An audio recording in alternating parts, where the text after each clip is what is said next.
Olá mundo, Rafa por aqui. Você não tá estranhando, mais um episódio que a gente extraiu ali a parte técnica do nosso Coda Mais Fala. Então, como você já sabe, a gente tem o nosso episódio, né? Se você quiser assistir, eu vou deixar o link aqui em cima para você assistir o episódio inteiro. Ou se você só quer ver a parte da codificação, como que ficou todo o processo desse episódio, já segue aí que a gente vai deixar aqui a trilha, tá bom? Só fazendo esse aviso antes de começar o episódio. Vejo vocês no episódio e valeu! Boa, time! Voltamos aqui, agora já estamos a postos e como você percebeu, não sou eu que vou codar hoje. Eu passei a missão, a Aninha vai mandar bala. Vamos explicar um pouquinho pra galera o que a gente vai fazer e um pouquinho do que a gente vai usar, pode ser? Fechou. Então vamos lá. Em tese, a gente vai pegar um algoritmo até que relativamente comum, que você tem em várias empresas, que é você fazer o upload de arquivo, né? E aí, quando você fala de fazer o upload de arquivo dentro de ambientes clouds, você não faz um ambiente para um HD, você faz geralmente para um storage, né?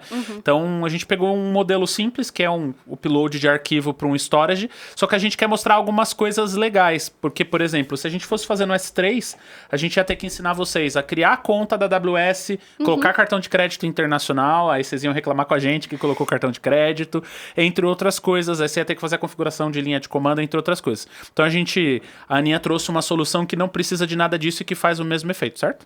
É isso aí, Rafa. Eu vou mostrar aqui pra vocês uma forma bem legal da gente brincar com a arquitetura serverless.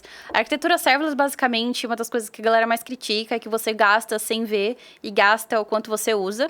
Porém, pra gente estudar, pra gente ver como funciona e até pra ambientes locais, pra gente usar pra poder subir o ambiente, poder debugar, existe uma opção, tá? Esse aqui é o Framework Serverless, tá? Vocês conseguem baixar ele, é super tranquilo. Dá pra utilizar serverless na nuvem Azure e no GCP. No GCP, se eu não me engano, é Google Cloud Functions. Isso e no aí. Azure Functions também. Isso aí. Então, o serverless não é único exclusivamente da AWS, tá bom? E aí, para você simular todo o seu ambiente local, você consegue usar o Local Stack. Ele tem uma versão paga, mas a versão gratuita super funciona para projetos pessoais. Braba demais. Super, até para quando você está usando, se não me engano, Fargate, containers, coisas básicas do serverless, super funciona.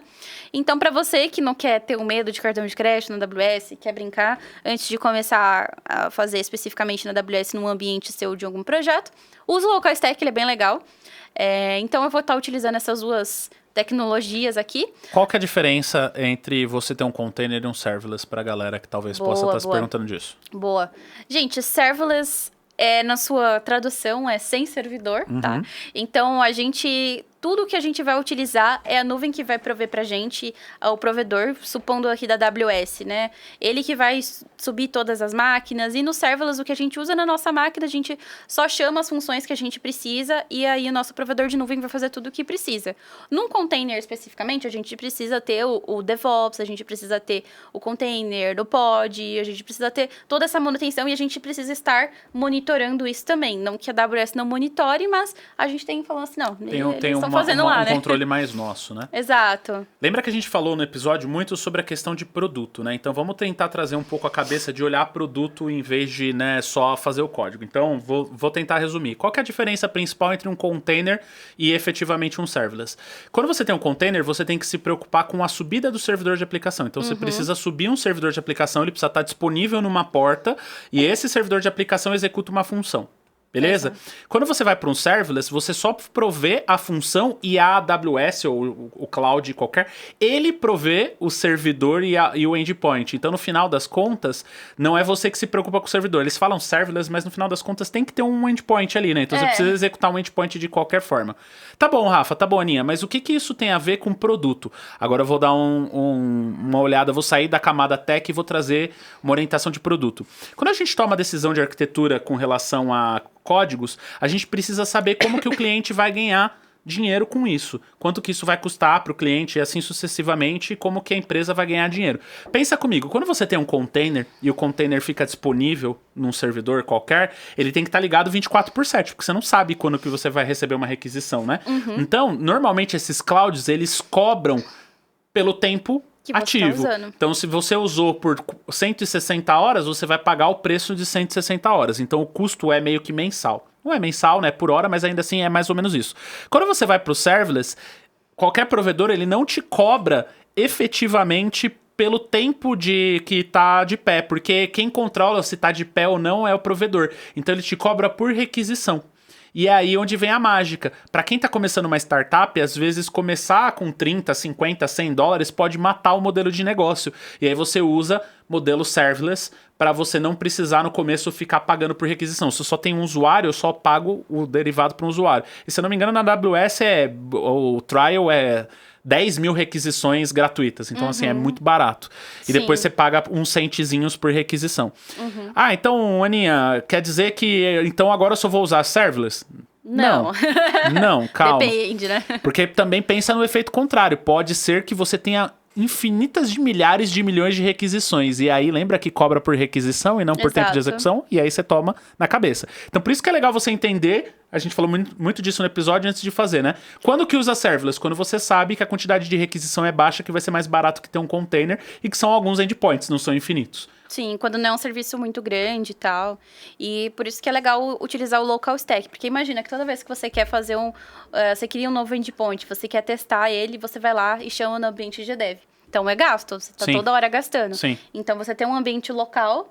Na real, para tudo tem um ambiente local que você consiga executar da sua máquina, é uma boa. Mas em questão de custo, é zero custo aqui, então você consegue testar de boa. Enquanto você vai começando aí, deixa eu tirar uma dúvida que eu pensei agora, que pode ser o que outras pessoas têm. Quando você fala com serverless, e aí pode ser que você não... Eu vou falar algum termo técnico que você não sabe, deixa aqui no comentário que a gente ajuda. Dentro do serverless, por padrão, a gente tem o CloudFormation ali no YAML, né? Pra gente criar os recursos. Quando você trabalha com local stack, você precisa depois fazer o CloudFormation ou não precisa na hora de fazer o deploy? Cara, não. Dúvida que eu nunca tive. Não, né? Não. Boa. Acredito que não. Se eu não me engano, acho que não precisa, não. Boa. Esse aqui especificamente eu não usei, porque eu não subo ele pra AWS de fato, mas se eu não me engano, não. Não precisa para prover o S3 lá, a gente não precisa, né? Cara, agora você me deixou uma dúvida. Eu acho que foi uma precisa. pergunta que eu fiquei aqui e a gente não precisa ter resposta agora, mas assim, se ele substitui a necessidade do CloudFormation quando for fazer o deploy. Eu sei que para dev eu sei que a gente não precisa, mas quando fazer o deploy precisa, né? Precisa, porque você precisa subir o sistema ali dentro. Sim, precisa. Só pra gente fechar antes de entrar no código, outra coisa legal do serverless, que foi já nesse assunto que a gente trouxe, é que ele não só faz o código, como ele também provê a infraestrutura. No arquivo de configuração dele, você pode usar a linha de código da AWS ou de qualquer outros, que é o CloudFormation, né? Para você poder prover a infra. Então você sobe a função, mas eu preciso de um banco, de um Dynamo, etc e tal. Ele também cria, isso é bem legal. Ele te traz tudo assim na mão, é bem bacana. É bem legal. Falando de projetos pequenos, até início de startups é bem bacana. Falando nisso, o Eric tem curso de serverless. Sim. Eu tenho curso de serverless aqui na Devarim, então falta de opção não legal, falta. Cara. É só vocês pegarem. Vou passar pra você dar uma olhada pra ver o que você acha. Legal, bacana, cara. Pra vocês darem uma olhada e ver o que vocês acham, tá bom? Que legal. Boa, fechou. Bom, se tiverem qualquer dúvida, mandem aí nos comentários. Que a gente responde. O projeto que eu vou estar fazendo aqui com vocês podem entrar lá no meu GitHub, é na NeriDev, e vir aqui nesse repositório Template Podcast Demo. Isso aí. Vocês podem clonar ele na máquina de vocês e começar a fazer o projeto junto comigo a partir dele, tá? Boa. Esse já é o template, já tá na versão que vai funcionar na sua máquina, porque geralmente quando a gente faz do zero dá erro de versão, tal. Então eu já coloquei na versão que vai funcionar na máquina de vocês. E coloquei algumas coisas que a gente não precisa ficar se preocupando aqui. Só uma dica, tá? Quando vocês baixarem, eu vou remover esse arquivo quando eu subir, mas dá um npm install para ele instalar todas as dependências, tá bom? Mas é tranquilo, fechou. Então, bora pra demo. Isso aí. O que eu já deixei aqui criado com vocês seria um script S3, script SH, pra gente conseguir subir aqui o nosso bucket, como se fosse uma simulação dele. Então, a gente pode começar aqui criando... Vou fazendo perguntas, tá? Bora. Só porque eu tô me pondo no papel de aluno, tá? Então, quando você tá fazendo ali o create bucket ali no shell, né? Você tá criando justamente para ele subir um endpoint que representa o S3, né? Isso, exatamente. Então, nessa configuração, a gente sobe um endpoint que se referencia o S3. E como que eu faço para testar na linha de comando se o serverless e o local stack estão instalados? Boa. Tô aluno hoje. Não, tá certo. Dá um SLS version pra ver se tá rodando aí na máquina de vocês. Se não estiver rodando, você já sabe que você tem que voltar lá na documentação do serverless e... Só dá um npm install, na real. Porque... Menos G, né? npm -g serverless, né? Não, porque eu no template eu já coloquei. Colocou. Boa. Então, se você der o npm install, já vai estar tudo aqui. Boa. O local stack, se eu não me engano, é local stack, tudo junto. Mas se você... Eu não lembro qual é o comando agora. Estamos com a lib lá aberta, se você quiser no navegador lá, deve ter o Hello World. Mas se você deu o npm install, ele já vai estar por aí já. Caraca. Fazendo pergunta porque tô me pondo no lugar, tô aprendendo hoje. Tá vendo? Ele pede pra fazer login. Ô, meu amigo. Procura doc. Pera aí. Qual stack doc? Essa aí, overview das docs aí, né? Overview, Peixoses. A get started ali, ó. Rocketzinho. Deixa eu ver. Installation. Ali você tem o Bril e aí é local stack menos version. Uai, por que ele não foi, então? Ah, eu acho que é por conta que aqui tá com serverless offline, tá? Ah, você não tá usando o local stack 100%, tá bom. Não, tá com serverless offline. Fechou. O serverless offline, ele é igual o local stack. Só que ele é junto com o framework serverless. Uhum. Nossa. Você não precisa adicionar um a mais ali no local stack. Não. Entendi. Você consegue utilizar ele aqui também. Mesma coisa, até a doc é parecida, tá? Boa. Mas, enfim, tá tudo aqui, você consegue utilizar também. Ah, Rafa. Boa. O local stack é a imagem do Docker que eu vou usar, cara. Ah. Gente, eu depois das 8 aqui eu fico biruta. Pô, Mas então tem um Dockerfile ali já que a gente vai usar, tá? Isso, tá? Eu vou criar o Docker Compose com a imagem do local stack com o pessoal, boa. fechou? Então vamos começar por isso, então? Boa. A gente cria aqui um Docker Compose. .yaml. Para quem não conhece Docker, ele é uma ferramenta super importante pra gente não ter esse problema que eu acabei de ter agora de poder instalar e tudo mais. Então, por debaixo dos panos, é como se fosse a gente utilizando no nosso ambiente em qualquer lugar, sabe? Não sei muito bem uma analogia que a gente pode fazer com Docker, mas basicamente você não precisa instalar na sua máquina local. Você usa uma máquina... Exatamente, é exatamente isso. Você, né? A ideia do Docker surgiu quando a gente estava começando a ter questões de virtualização, principalmente, vou pegar o nosso exemplo do Java ali, né? Às vezes você tinha que rodar um ambiente de desenvolvimento que tinha muitos componentes, precisava de um RabbitMQ, um MySQL, um Tomcat, um JBoss. E aí quando você ia rodar, você tinha que sempre instalar isso na máquina da pessoa. O Docker foi criado para que você crie imagens de máquina que tenha já tudo isso instalado, e aí você consegue compose, todas essas necessidades, porque aí você só roda e ele já roda todos os servidores. Então pensa assim, você cria uma imagem que tem um SQL, um Tomcat, fica pronta essa imagenzinha, quando você baixa e executa, ele já roda tudo isso nas portas. Aí isso, tira a necessidade, exato, aí você tira a necessidade de ter que ficar instalando essas coisas. E ajuda muito quando a gente tá trabalhando com multitimes, que a gente não evita que na máquina de um e na máquina de outro vai funcionar. O Docker, ele evita aquele mito que na minha máquina funciona, né? Exatamente. Que ele deve funcionar, a gente tem camiseta disso, diga-se de passagem. Ah, que legal! Bom, o que eu preciso fazer aqui, tá? Eu preciso trazer a minha version. E aqui, nos meus services, eu vou trazer a minha imagem do local stack. Boa. Vou colocar o nome do container dele. Olha, provavelmente eu vou dar algum typo aqui hoje. Local stack. Aqui vai ser a minha imagem, especificamente. Local stack. Isso aí. Local stack. Ele vai estar rodando na porta. Ports. 4556. Obrigada. Mas não precisa dessa toda. É 456. 66, 2 pontos, 4566. Mesma porta. É 2 pontos no lugar de traço. Ah, boa. Aí, pair programinha é bom por causa disso, né? Eu preciso contribuir de alguma forma, gente. Vocês têm que entender que eu preciso ajudar ela. Boa. Aqui eu vou trazer o meu host do Docker. Vai ser igual Unix, 2 pontos, 1, 2, 3, var, run. Não precisa se atentar muito a isso, tá? Só que é meio padrão, tá, gente? Eu vou dizer que se vocês pegarem na documentação, vocês vão ter praticamente tudo isso aqui, tá? Exato. Não precisa tentar, mas o que é... Calma. Faz funcionar, depois a gente se questiona. Aqui, se eu não me engano, eu só não preciso descer daqui. Fechou. E aí colocar os volumes. Isso. Os volumes externos. Eles estão em cima de local stack. Volumes externos. Eu preciso chamar o Node Modules. Fechou. Eu acho que o volume está no services, não no... Tá faltando 2 pontos lá na version, lá em cima. Cara, boa. E aí o volumes, eu acho que é um tab para trás. Contrário. E o Node Modules também. Essa parada de tab é super importante, porque isso aqui é um arquivo YAML, tá? Então, arquivo YAML... Pros paiteiros não vai ter problema, mas para nós aqui isso é super importante. Os escopos são baseados no tab, tá? Exatamente. Então, se preocupei com tab, mas é bem tranquilo. É bem pequena essa imagem. Beleza, tô com o meu local stack aqui. Agora, dentro da minha pastinha SRC, eu vou criar a minha fábrica. Não sei quantos aqui já estudaram design patterns, mas a minha fábrica é onde é um design pattern que eu faço como se eu estivesse executando a configuração do meu código. Acho que se não me engano, né? Isso aí. Então, a gente vai utilizar desse design pattern para poder fazer isso. E se você não estudou design pattern, então você fala assim, olha, agora eu sei. Essa é uma coisa que o Java ensinou bastante pra gente. A galera do JavaScript tem dificuldade com isso, mas, cara, design pattern é muito importante. Muito importante. Então, aqui eu vou importar o meu AWS SDK, fechou? Não se preocupe em instalar, se você copiou o template, você já tá com o AWS SDK instalado. Aqui eu vou criar a minha variável S3. Config da C3. Config, igual a S3, force, pathstyle through. Vou colocar uma variável para ele verificar que tá utilizando o islocal. Vou utilizar o processenv do Node. E aqui embaixo eu vou fazer uma lógica basicona. Então, peraí. A env não é is offline? Oi? Ali na linha. Ah, é is offline. Boa. Is offline. Porque a gente quer subir na imagem mesmo estando offline, né? Então a gente vai fazer o controle de se tá offline ou não. Boa. O controle se tá offline ou não.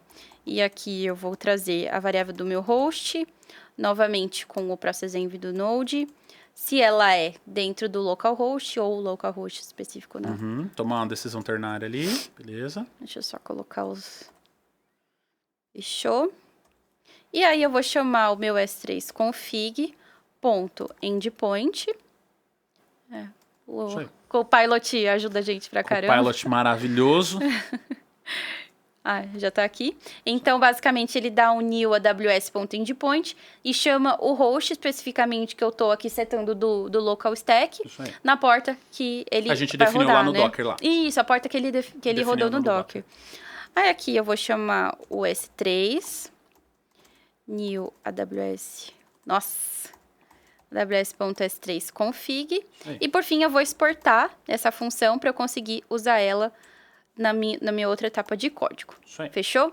Então, agora, criado a minha fábrica, agora eu vou criar o meu index para eu poder chamar ela. Quem tá surtando enquanto ela tá criando aí com relação a design patterns, tá?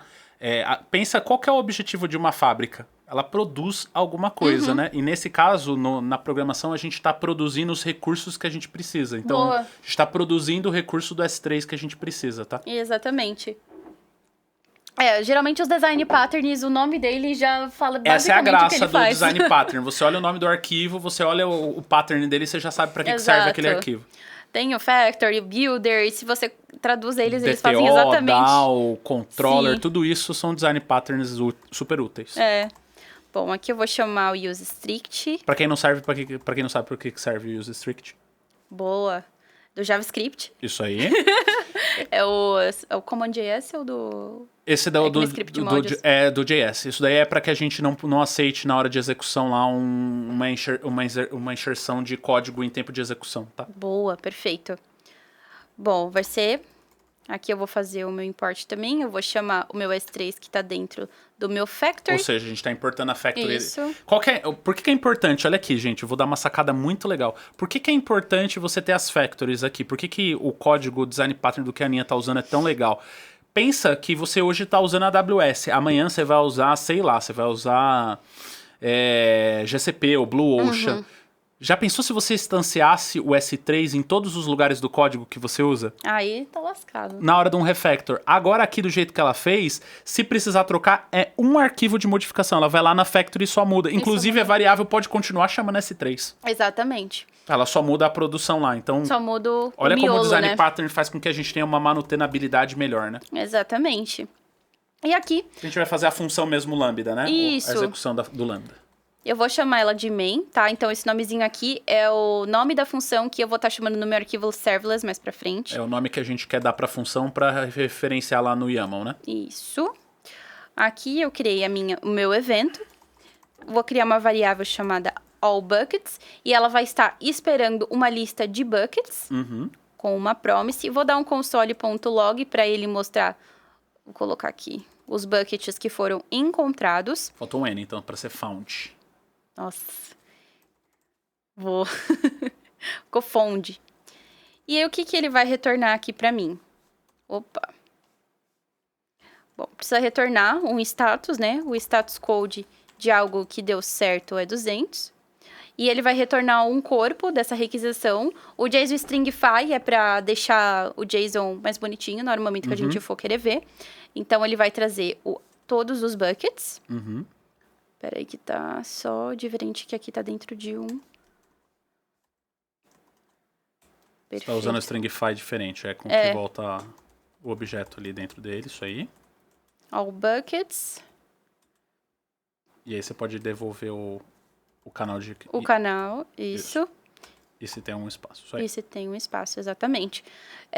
Bom, basicamente é dessa forma. Então, é isso que eu vou esperar que ele retorne. Só pra quem não ficou confuso, da onde que surgiu isso aqui da nossa cabeça que recebe um evento e retorna um JSON com o status code 200? Lembra que a gente falou que o cerne do serverless é você trazer uma função que vai ser disponível através de um endpoint? O que a gente recebe no endpoint? Um request. Só que dentro da AWS não é só um request. Na verdade, ela pode ser qualquer tipo de evento. Esse evento pode ser um arquivo que foi jogado no S3, um media que chegou ali no media stream.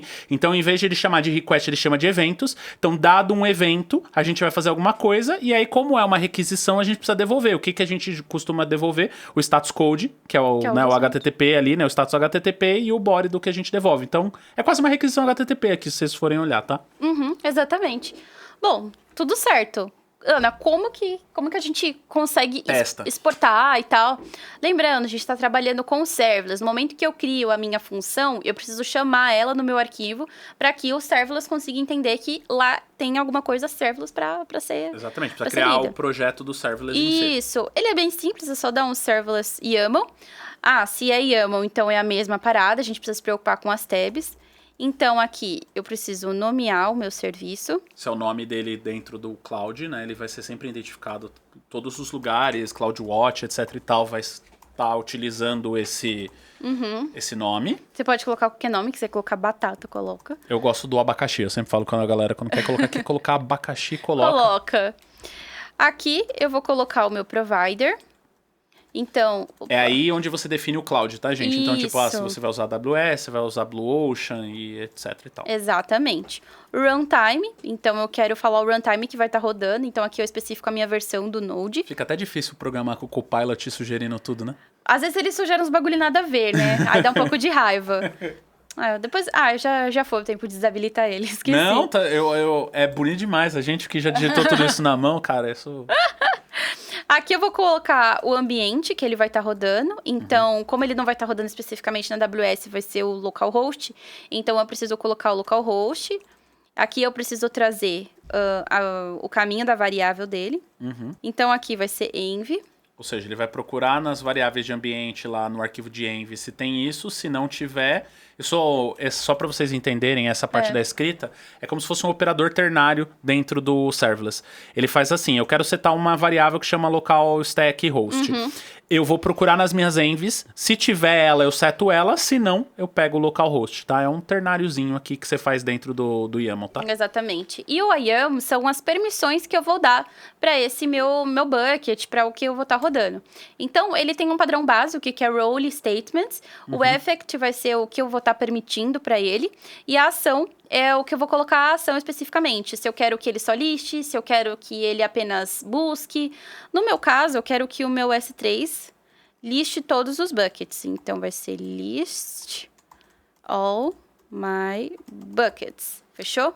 Vale lembrar que isso aqui é uma boa prática, tá, gente? Não dá esse 3 asterisco no código de vocês, porque com grandes poderes vem grandes responsabilidades. É a mesma coisa do import asterisco lá quando você vai importar alguma biblioteca. Às vezes o Juninho vai pegar isso e vai falar, então eu posso deletar? E não, tá? Se o algoritmo não prevê isso, dá as permissões que são necessárias, tá? Exato, exatamente. Ajuda nós. Ajuda nós, meu.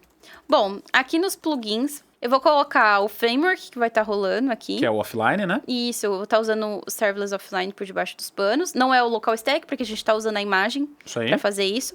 E aqui nas functions é onde especificamente a gente vai chamar os endpoints. No nosso caso é apenas um, a gente pode colocar o nome dele. Por padrão, todo endpoint é um handler no serverless, então a gente chama ele de handler. Aqui eu preciso especificar o caminho dele, então... A estrutura da pasta ali, né? A estrutura da pasta é .crc... /index. .index.main. Então, eu preciso colocar sempre aqui o que eu coloquei nome da função, na exportação. Né? Exatamente. E aí, lembra que a gente falou que pode ser vários eventos? Você precisa definir que evento que você quer. E nesse caso, a gente está criando um evento de HTTP. Exato. Simples assim. Então, a gente está criando uma execução de um HTTP para a gente poder executar. Exato. Dá um um enter. HTTP API. Eu vou dar um enter. Tem pessoas que têm toque com isso. O path vai ser o /. E o method vai ser um get. Isso aí. Acho que tá certo. Tá, o tab, eu tava preocupado com esse tab do path, mas aparentemente tá certo. Sim. É isso. Então, basicamente, é assim que você cria um endpoint no serverless. É bem facinho de fazer. Ou seja, criou a função lá e aqui a gente mapeou como que ela vai ser executada, porque essa função poderia ser chamada de várias formas. E a gente tá falando que ela vai ser chamada através de um HTTP API. Um request HTTP. E a forma legal que a gente vai validar que isso está funcionando, a gente vai fazer um teste de integração. Que fica a dica, é uma boa prática quando você está desenvolvendo, criar um teste de integração para validar que as camadas estão funcionando. Também. Então, eu vou chamar ele de S3 bucket.test.js. Aqui, por padrão, a gente vai colocar os operadores dos testes que a gente quer utilizar aqui do Jest. Então, a gente vai usar aqui um describe para a gente escrever a suíte de teste. O it, para a gente escrever o teste específico. O expect, que é onde a gente vai fazer as comparações. O before all, que é onde a gente vai fazer a criação do bucket. E o after all, que é onde a gente vai fazer a deleção. Porque se a gente deixar ele criado, provavelmente vai retornar um erro pra gente, falando assim, você criou um bucket aqui, tá deixando ele rodar, apaga aí. E aí, precisamos chamar o require do Jest. Então, é só a gente chamando aí a lib de testes que a gente tá usando, que é o Jest globals, padrão. Aqui, deixa eu ver se eu colocar esse 3, se ele vai importar. Boa, importou. Só que ele importou da AWS, não o nosso. O nosso do caramba. Factory. É verdade. Require. Ali, eu disse. Né? Agora foi. Beleza, eu preciso chamar o meu S3, que foi criado. E também preciso chamar a minha função main. Acredito que aqui foi certo também. É porque só tem essa referência, tá certinho. Fechou. Agora eu vou criar o meu teste, vou chamar ele de describe.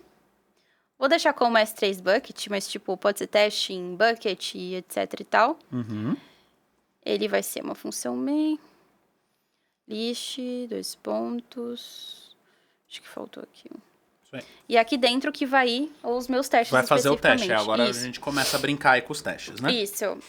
Bom, primeiro a gente precisa fazer o before e o before all e o after all. Acho que falando bem por cima, assim, os testes é onde quando a gente tem testes que usam camadas externas ou configurações que a gente precisa que ele ou delete ou rode antes que os testes executem. É tipo uma preparação e uma pós-preparação, tá? Isso, falando em testes de integração, isso é essencial. Aqui eu vou fazer a configuração do meu bucket. Então, eu vou chamar de bucket test. Isso. Aqui, vou chamar o before all. Vai ser um async. Fechou. Vou colocar um try catch aqui dentro. Aqui, o try, ele vai esperar o meu S3 criar. Você jogou fora da chavinha. Vai esperar o meu S3 criar a minha configuração do meu bucket. A chavinha do try ali. Sabia que esse é um atalho que eu sou muito ruim? Sério? Eu ainda sou o tiozão que dá faço a linha, dou um Ctrl X e vou lá. Cara! Tiozão, né? Tiozão programando é uma droga, né? Esse atalho, ele é bom, cara. Pois é. Pra quem não sabe, é o command de cima a baixo. Eu não sei Isso. como é no Windows. É Alt cima a baixo. Alt cima a baixo, Isso. fechou. Mas eu sempre erro. Agora o Command Shift, né? O Alt Shift, que seria pra duplicar a linha, eu sempre uso. Mas esse de mudar a ordem, de mudar a linha, eu nunca faço. Mas demora, né? Sei lá, eu costume. Eu sou programador velho O mesmo. importante é fazer funcionar. Eu levo mais tempo? Provavelmente. Mas o importante é que funciona. Bom, aqui é onde a gente vai colocar, Ou seja, antes de executar o teste, a gente garante que foi criado o bucket. O bucket Isso. precisa estar criado para executar, certo? Exato. Boa. Uma paradinha que eu peguei quando eu tava criando essa demo é que tava dando erro de timeout. Então, eu vou colocar aqui um timeout para ele de 10 segundos. Ou seja, se passar 10 segundos, ele estoura. Isso daí ele já para o teste, não fica lá travadão, ele não fica rolando. Foi um erro que eu peguei, vocês podem tentar, a gente pode tentar fazer sempre pra ver se dá o mesmo erro. E por fim, eu vou fazer o meu after all. Que seria o depois que eu já executei tudo. Geralmente, vou dar um exemplo. Quando a gente trabalha com WebSocket, essas coisas, precisa soltar as conexões, precisa fechar o stream do banco, esse tipo de coisa, tá? Fechou. Mesma coisa, eu vou fazer um try catch aqui. Vou ter um await. Acho que ele já vai trazer o delete do bucket. Uhum. Já entendeu que, né, está seguindo na criação ali. Exatamente. Error delete bucket, basicamente isso. Aí aqui eu também vou colocar um timeoutzinho. Um timeoutzinho. Tudo bem. Fechou. Agora falta só o teste em si, ou seja, a gente já preparou antes e o depois, falta efetivamente só a gente escrever o teste, né? Uhum, isso. Aí para eu escrever ele, eu vou trazer ele como um it. Aí, por padrão, no teste a gente sempre fala, deve fazer alguma coisa, né? O should. Então, o que eu vou falar que ele deve. E escreve em inglês, tá? It should return an array. Então, ele deve retornar um array com um bucket S3. With a S3 bucket. Vai ser async. Boa. Aqui eu vou trazer o meu esperado. Boa. Const expected. Eu sempre erro o expected. Escrevo tipo expect. Sem o ED, eu também não julgo, não. Não julgo, não. O meu esperado, obviamente, vai ser a configuração do meu bucket. E a response, eu vou buscar ela da minha função do main. Boa. Aqui, eu vou trazer todos os meus buckets. Aqui. Do bodyzinho ali que a gente recebeu. Só que só tem um porém aqui do body, peraí. É all buckets. E dentro dele, eu vou trazer os meus buckets. Boa. É só um detalhe. Para ele poder comparar correto com o parse do JSON dentro do corpo da requisição, tá? Aqui eu vou trazer o nome deles. Então, eu vou buscar. Dentro do bucket, o find ali. Buckets.find. Aí, aqui é uma chavinha. Outra chavinha dentro dela. Eu sempre erro parênteses, chavinha, tá, gente? Mas, enfim. Então, é isso mesmo. Dentro da chavinha, o nome desse bucket que ele tá buscando. Igual, esperado. No JavaScript, o igual de comparação, que é igual ao outro, são 3. Porque é o tipo, né? Que exatamente. Checa o tipo. Quem tiver com dúvida do porquê colocou outro parênteses ali, ela tá fazendo um lambdazinho, não? Ela tá fazendo uma arrow function. E nessa arrow function, ela tá usando o destructor também. Então, aquilo provavelmente voltaria um objeto, e aí você teria que dar objeto.name. Em vez de ela ter que pegar, eu só preciso do name. Volta de novo no Grandes Poderes e você não trazer o asterisco lá. Se eu só preciso do name, eu desconstruo o objeto falando que eu só preciso da propriedade name, tá? Perfeito. E aqui eu vou falar do meu expect, só que ele não vai ser o to be, eu quero que seja to be strict equal. Ou seja, validar... Seja estritamente igual. Strict equal. Acho que tá certo, to be. É to strict equal, seja estritamente igual. E a outra comparação que eu quero fazer aqui... Se o status code é 200. Exatamente. É uma ótima verificação quando a gente está falando de testes integrados, tá? Validar que o status code está vindo esperado com o que a gente quer. Fechou. É basicamente isso. Então, a gente vai validar que o nosso bucket foi criado com sucesso. E falando aqui de pessoas que já estão trabalhando no projeto serverless, AWS ou não, é um testezinho super legal de fazer. É só uma curiosidade, essa demo eu fiz porque eu apliquei no trabalho. Então, eu precisei fazer uma verificação de um bucket, trazer no macro o cenário que a gente precisava, era um arquivo que a gente estava mandando com uma chave privada. Então, precisou-se fazer essa transformação e validar. Então, é útil no dia a dia de vocês, espero que vocês usem. Não, gente, isso aqui é nível avançadíssimo de código de boa qualidade. Ó, se você prestar atenção, a gente usou Docker para fazer a produção do local stack. Depois a gente usou, dentro do código, a gente usou o conceito de factory para você poder gerar e não gerar acoplamento. Aí a gente mostrou como que usa um lambda normal. Depois a gente fez a configuração do serverless e por último a gente fez um teste integrado. Cara, isso aqui é legal, né? É a maior qualidade de código que você pode ter. Isso aqui roda desde Amazon, Facebook. Esse é o nível de código esperado nesse tipo de projeto, tá? E aí agora é só testar, né? Terminei, falta testar. Na minha máquina funciona? Na minha máquina funciona. A primeira coisa que a gente precisa fazer aqui é subir a nossa imagem do local stack. Então, eu vou dar um docker compose up o nome do local stack para ele buildar essa imagem. Provavelmente ele vai demorar um pouquinho aqui. Vai puxar, né? Então, Ele vai puxar a imagem, lembra que a ideia do Docker é puxar a imagem funcionando, etc e tal. Então ele já vai baixar a imagem funcional e aí ele vai deixar o servidor rodando. Ou seja, a gente vai ter o local stack disponível ali pra gente, já executando nas portas que a gente configurou. Isso, exatamente. Essas layers que sobem, elas são do conceito de serverless também, que ele utiliza das layers. Opa, peraí, deixa eu... Talvez ele já tá, seu Docker já tá com ele rodando, ou já tem um criado. Tem, que é o da... Deixa eu ver se eu consigo deletar ele aqui. Aí a gente consegue subir. Ou só dar um rename ali, sem crise. Também dá um rename. Tinha deixado outro projeto rodando. Vale lembrar, gente, quem tá fazendo tudo isso a primeira vez, para vocês usarem o Docker, vocês precisam ter o Docker e o Docker Desktop instalado na máquina de vocês também, tá? Caso eu não queira usar o Docker Desktop, é o que eu uso aqui, não precisa, tá? Dá pra fazer a linha de comando, mas Docker Desktop é legal que você consegue visualizar. Você consegue ver a imagem rodando e etc e tal. Quer ver? Joga pra eles verem a imagem. Ele tá com o projeto do trabalho aqui. Não sei como eu... Não, então deixa. Depois a gente... Não tem como eu tirar a visualização dele? Não. Acho que não, né? Mas enfim, o Docker Desktop é legal. Depois eu coloco aqui pra vocês darem uma olhada. Deixa eu ver aqui, ó. Vocês conseguem ver todas as imagens, o que elas estão rodando e assim sucessivamente. É bem útil, tá? Como tá rodando o projeto do trabalho, não vou mostrar, mas ó, mas vocês veem rodando e tá vendo o verdinho ali, é quando a instância tá de pé, tá running e tal. É bem legal. Sim. Boa. Foi show. Subiu agora, né? Subiu. Isso. Aí agora é basicamente executar o teste. Quando vocês fizeram o clone do template, vocês já subiram os scripts, tá bom? Então, quando der npm start, ele vai executar o serverless offline. Não, quando executar npm start, ele vai subir a instância do nodemon ali do código. E aí, quando você der npm run offline, vai subir o serverless offline. E no nosso caso, a gente vai dar um npm run test, ele vai rodar o nosso teste. Pra garantir que tá tudo funcionando. Isso. Deixa eu ver. E aí ele vai fazer todos os testes, ó. Executou, vamos ver o que ele deu. Ó, tem um expected ali que ele não achou, tá vendo? O nome do bucket. Ele deu exatamente a linha. Foi o main. Cannot destructor. Ele não conseguiu fazer o destructor. Volta lá pra gente já descobrir o que é. Caracas, era isso. Gente, era a versão do local stack, fechou? Deixa eu ver se tá os logs aqui de novo. Foi bom que mostrou como que a gente faria isso no dia a dia. Exatamente isso. Ele tava buscando, eu tava até vendo que tinha um log de AWS, use AWS, SDK, please migrate.